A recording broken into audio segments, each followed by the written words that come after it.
Your best chance of success in the future, not living a paycheck-to-paycheck life, is to follow these things. I want to give you a couple of tools to be able to overcome that. It's going to be harder, more competitive than ever to get out of paycheck-to-paycheck lifestyle. No one wants to be there. I want to show you how to do it, but you guys have to focus and you guys have to have just an open mind. If you think like everyone else, we're going to get average results. So we don't want to think like everyone else. We want to think outside the box. We want to get outside the box. I want to start with infinite versus finite mindset. What does infinite mean? No end. What does finite mean? It ends. All of us have a finite amount of energy every single day, correct? Correct? Yes, sir. We have a finite amount of energy, which means you can only go for so long until you have to go to sleep. If I go out in the parking lot right now and sprint, I'm only going to last for about 30 seconds. Do you guys agree with that? Yes. That's messed up. That's about a minute and a half. Thank you very much. Has anybody ever heard of the Microsoft Zune? Raise your hand above your head if you've heard of the Microsoft Zune.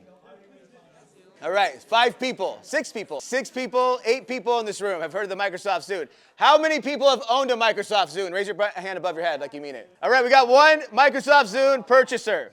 Apple, back in the day, came out with the first iPod. If you're old enough to remember, it was a revolutionary thing. 2,000 songs in your pocket, so easy to use, so well built, it was like a magical machine. And it was a hit. It was innovative. And it took Apple from this small player, Microsoft from this giant player, and it propelled Apple to be a competitor with Microsoft. Just like that. So, Microsoft knew they had a problem. And they said, we have to beat the iPod. We have to come out with the iPod killer. So they dedicated a bunch of resources, a bunch of time, and a bunch of money in order to do that. And after a couple of iterations, they did it. They came out with the iPod killer. More memory, better built, better screen, bigger screen. They did it. So how come only 6 people in this room have heard of the Microsoft Zune and no one has owned, or one person has owned one? What do you think came out 6 months later? The iPhone came out 6 months later and totally made music players obsolete. So in that case, who was Microsoft competing with? Who was Microsoft competing with? Apple. Who was Apple competing with? Themselves. Microsoft said, how do we beat Apple? Apple said, how do we come out with the next revolutionary product? How do we come out with the next world-changing product? That's the difference between infinite and finite mindset. I want you guys to start thinking like this. Has anybody ever been to a Chick-fil-A? Has anybody been to a Chick-fil-A today? There's 3 people raising. You're not alone. All right. I love that. We're going to go into Chick-fil-A, but Chick-fil-A is an exponentially better product. Why? By the way, raise your hand if you think Popeyes has a better chicken sandwich than Chick-fil-A. Raise your hand if you think Chick-fil-A has a better chicken sandwich than Popeyes. So, this is proof Chick-fil-A does not have the best chicken sandwich, but they do have the best guest experience. And I'm going to show you why in a minute. But again, infinite versus finite mindset. 2 different mindsets, 2 different results. Who here still has a MySpace account? Facebook and MySpace. Facebook and MySpace. MySpace said, how do we get more subscribers? Facebook said, how do we get more attention? How do we keep people's attention? 2 different mindsets, 2 different results, literally hundreds of billions of dollars of difference. So I want you guys to start thinking about infinite versus finite mindset. And one thing I want to talk to you about too is that knowledge is not power. Knowledge with action is power. It does not matter if you have the knowledge if you don't take action. So I want, even in your personal lives, when you're making a decision, in your work life, when you're making a decision, you should always be thinking, is this an infinite decision? Or is this a finite decision? You're going to have to make finite decisions every now and then, but every decision you make, you should be like, is this an infinite decision? So this is Napoleon Hill. If you don't know who Napoleon Hill is, he's by far one of the most influential people of all time. Any millionaire, billionaire knows who Napoleon Hill is, probably read multiple books of his, and takes his word as the Holy Grail. And one thing he says is, do more than you are paid for, and soon you will be paid for more than you do. Do more than you're paid for, and soon you'll be paid more than you do. Really important to understand this. Invest in yourself. Be the hardest worker in the room. Go above and beyond.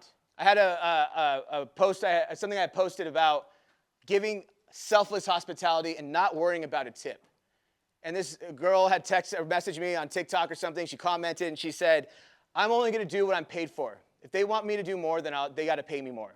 And I replied to her and I said, that is the worst mentality you can ever have. You doing more should not dictate you wanting to get paid more. You will get paid more if you do more, period. It's a fact. That will follow you. But being entitled to getting paid more is not the way to go. Earning it is definitely the key to success. Do you guys agree with that? Yes. So Chick-fil-A in 2001 was worth $1 billion. That's pretty good, right? If you guys owned a company that was doing $1 billion a year, would you be happy? Yes. Okay, so they were doing $1 billion a year, and they were growing, but they wanted to keep growing, and they wanted to separate themselves from their competition. And so they said, you know what we're going to do? We're going to focus on the guest experience, hospitality. So we're going to hire the Ritz-Carlton to do our training, our systems, our leadership, our guest experience, everything. And everyone told them they were crazy. Look at McDonald's, your biggest competitor, #1 restaurant in the world, and they're transactional. You're a QSR, you need to make food cheap, and you need to make food fast. That's it. That's how you become successful. But they went against the grain. Infinite mindset. Fast forward to 2025, this isn't updated. They do $25 billion a year. They added $1 billion in revenue every single year. Does Chick-fil-A have the best chicken sandwich? No, chef. Do they have the cheapest chicken sandwich? No, chef. So then why are they crushing their competitors? And I'll give you an example of how they're crushing their competitors. Chick-fil-A does $21 billion in 2023. KFC does $34 billion. But the thing you want to pay attention to is they do it with 1/10 the locations. 1/10. That means per location, they're absolutely crushing all of their competition. It's not even close. There's no one that comes even anywhere close to them. Why? Guest experience. Guest experience. And they're closed on Sundays. On top of all of that, they do all those numbers, and they're closed one day out of the week compared to their competitors. Hospitality versus service. What's the difference? Who could tell me? Service is a business transaction. Someone's walking into the door here, and they're saying, I have money, and I want to exchange that money for your product. So service is you saying, okay, I'm going to take your money, I'm going to give you your ticket, I'm going to show you where to sit, I'm going to bring your food, I'm going to make sure you have refills. If you have a problem, I'll fix it, and then I'll show you how to exit. And I'll do it with a big smile on my face. That's service. Smiling and being nice is not hospitality, that's service. That's what a kiosk can do. That's a bare minimum of what you can do without the guest walking out and saying, I'm not paying for this. That's the bare minimum that you can do. Hospitality is where you elevate it, where you put in effort. How do you think you can extract hospitality? Yes, ask them why they're there. Ask them questions. How could you possibly give them a tailored experience? How could you possibly give them an elevated experience if you don't ask them any questions at all? Ask them questions. Find out why they're there. Find out where they're from. Find out if they're local. What brought them there? Have they been here before? Ask them those questions to start connecting with them. What do you guys do when you're on a first date? Get connected. Get to know them. That's why you're asking. You're hoping you'll ask them questions until you connect with them, and then you can connect with them on something and then get a conversation going. Exactly. Have an impact. So that's why we ask questions on a date, because we're trying to get to know them. We're trying to make an honest-to-God connection. Same thing here, guys. We're trying to make a connection. Ask questions. Go above and beyond. Or you can be the kiosk. It's up to you. You can do the basic, the minimum, the paycheck-to-paycheck mentality. Or you can take a little bit of effort and ask a couple of questions. Not very difficult, correct? Selfless hospitality. I'm doing it without expecting anything in return. It's selfless. You have to understand, to give hospitality, true hospitality, honest hospitality is selfless. If you have someone over at your house and you stock the fridge with drinks that they like, you stock it with food that they like, you put on a game maybe, you clean up, you have some friends over, a family over, what do you want them to do? You want them to have a good time, right? That's why you're doing that stuff. At the end of, when the party's over and they're leaving, you're not like, hey, did you guys want to tip me? Or is there going to be a tip? Right? Or how come you didn't say thank you the right way or anything? No, I don't care. Did you have a good time? Awesome. That's all I care about. The fact that you had a good time. I don't care if you were in a bad mood when you came in. I don't care if you're a little short with me. I just wanted you to have a good time. That's all that matters. Hospitality is selfless. So to give hospitality truly, you have to be selfless. You have to not expect anything in return. Will you get stuff in return? Yes, absolutely. The biggest tips are going to come from the deepest hospitality. Period. If you're making the money that everyone else is making, if there's an average tip, the tip that you take home at the end of the night, that's because you're not applying enough effort. Bottom line, you're not connecting with the guest. You're doing the bare minimum, and you're saying, I'm entitled. You sat in my section. Now, I did my job. Transactionally, give me my tip. Versus, I'm going to selflessly give you a best experience. I'm going to make sure I do everything I can to give you the best experience. And so that's what unconditional hospitality, what does unconditional mean?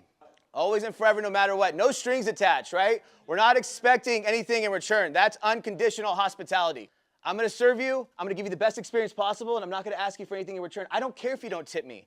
If you don't tip me, that doesn't affect me. That doesn't affect my next table. It doesn't even affect my mood, right? I'm here to give you unconditional hospitality, period.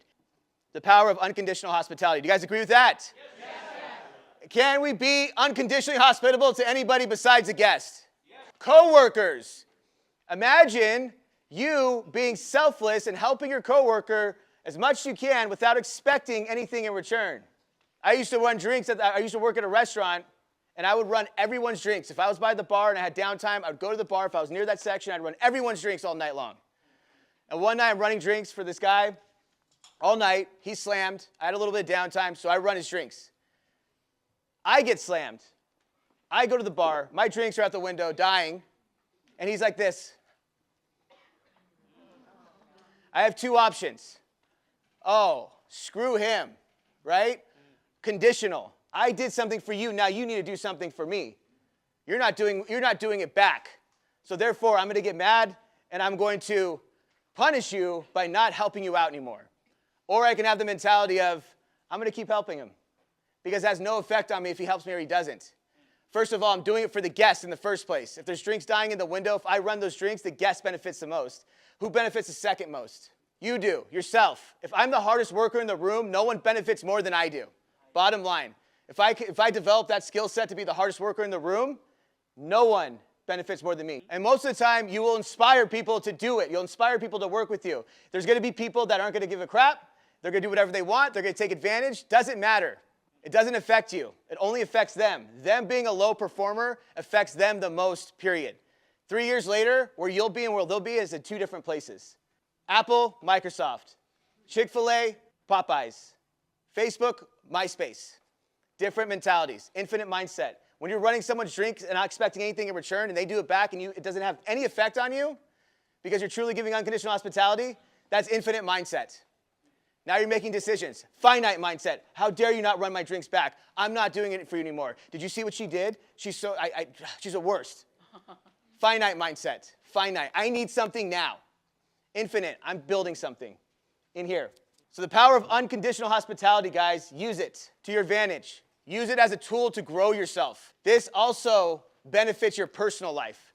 If you can give people unconditional hospitality in your real life, with your friends, your family, your loved ones, your significant other, you're going to build some pretty badass relationships.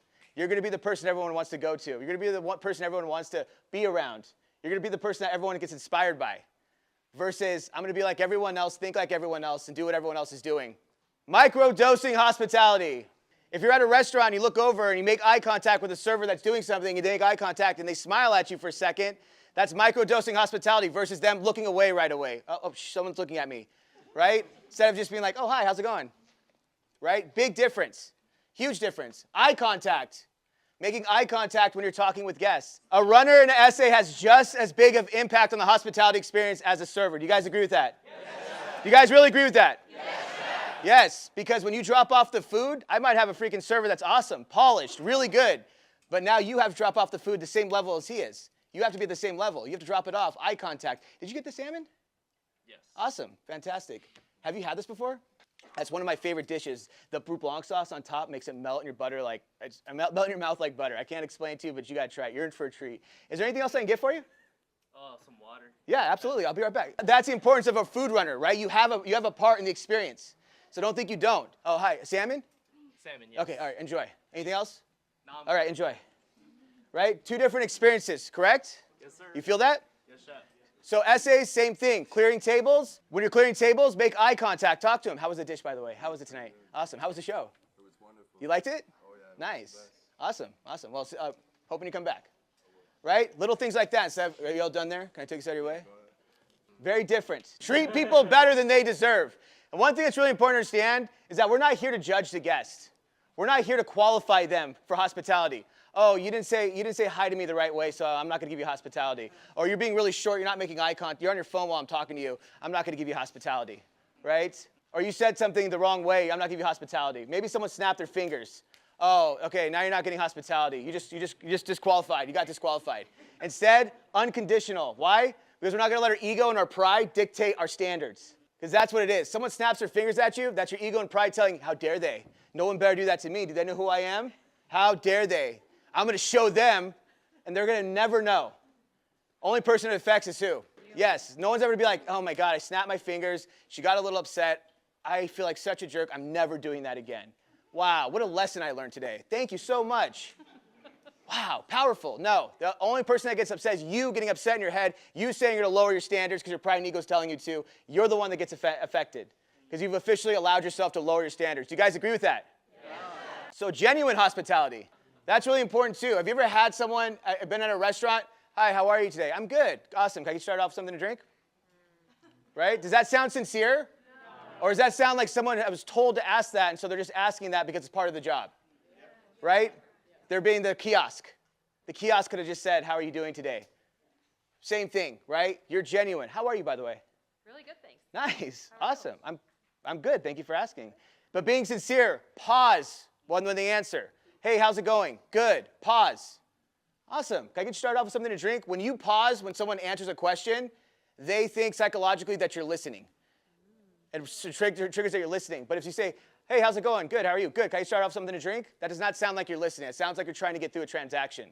Pause, slow down. When you're at tables, no matter how busy you are, slow down time.